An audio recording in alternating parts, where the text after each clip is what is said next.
జీడిపప్పులు, టమోటా, ఇంకా ఏమో ఉల్లిపాయలు, దరిద్రం అంతా వేస్తారు. ఉప్మా చేతనైన వాళ్ళు ఈ పని చేయరు, శుభ్రంగా పోపేసి చేస్తారు అంతే. ఇవన్నీ ఎందుకు వేయడం అంటే అసలు అది ఉప్మాయో ఏమిటో చెప్పమాయో తెలియకుండా ఉండడానికి.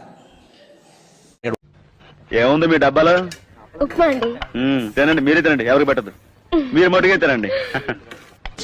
నానా ఉప్మా రెడీరా. ఆఫీస్కి ఎందుకు రాలేదు? ఇవాళ ఉప్మా తినాలనిపించింది. ఉప్మా తినాలంటే ఆఫీస్ మానేయాలా? పొద్దున్న నుంచి ఉప్మా చేయడం నేర్చుకుని కరెక్ట్ గా చేసేసరికి ఇదిగో ఈ టైం అయింది. డబ్బాలో ఏంటి?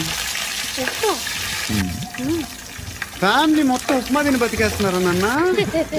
మా బాబుకి జీడిపప్పు ఉప్మా అంటే ఇష్టం, కానీ బాబు గారికి ఉప్మాలో ఉన్న జీడిపప్పు ఇష్టం.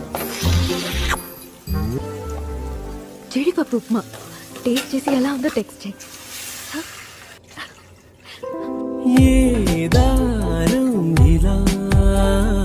యాండి